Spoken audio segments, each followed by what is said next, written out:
Hi student, welcome to my channel. We have already seen 3 videos of math. Now we will see the previous year science question paper. Those students who are new to my channel must watch the previous videos and subscribe my channel for the next video.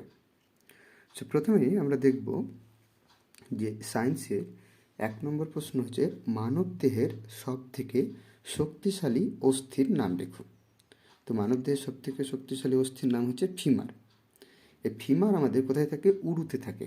হাঁটুর ওপরে যে উরু আছে এই উরুতে থাকে, তাই femur হচ্ছে femur is our থাই বোন and it's the longest and strongest বোন ইন আওয়ার বডি। নাম্বার 2, একটি জলজ স্তন্যপায়ী প্রাণীর নাম লিখো। উত্তর হচ্ছে তিমি। 3 নম্বর, কোন যন্ত্রের সাহায্যে বায়ুচাপ মাপা হয়? উত্তর হচ্ছে ব্যারোমিটার। সো ব্যারোমিটার যন্ত্রের সাহায্যে বায়ুচাপ মাপা হয়, আর ব্যারোমিটার যন্ত্রের আবিষ্কারক হচ্ছে বিজ্ঞানী টরিসিলি। যদি এটা আসে তাহলে তোমরা এইভাবে লিখতে পারো, বিজ্ঞানী মানে ব্যারোমিটার কে আবিষ্কার করেন? তাহলে বিজ্ঞানী টরিসিলি। নাম্বার 4, কলেরিয়া রোগের জীবাণু হলো ভাইরাস, প্রোটোজোয়া, ব্যাকটেরিয়া, কোনটা? তো কলেরিয়া রোগের জীবাণু হচ্ছে কি? ব্যাকটেরিয়া জনিত রোগ। নাম্বার 5, মানুষের কর্ণছত্র অর্থাৎ পিনা একটি নিষ্ক্রিয় অঙ্গ। এই কথাটা সত্য না মিথ্যা? তো আমরা জানবো যে কর্ণছত্র অর্থাৎ পিনা কি, যে কানের আমাদের যে কি আউটার পার্ট থাকে, মানে কানের যে বাইরের দিকটা, সে বাইরের দিকটাকে বলা হয় কর্ণছত্র বা পিনা।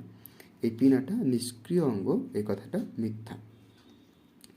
নাম্বার 6, মধ্যচ্ছদা মানবদেহে কোন তন্ত্রের অন্তর্গত? উত্তর হচ্ছে শ্বসন তন্ত্রের অন্তর্গত। মধ্যচ্ছদা মানবদেহের কী থাকে? ভিতরের একটি পর্দা বিশেষ, যেটা কি বক্ষ থেকে উদরকে আলাদা করে রেখেছে।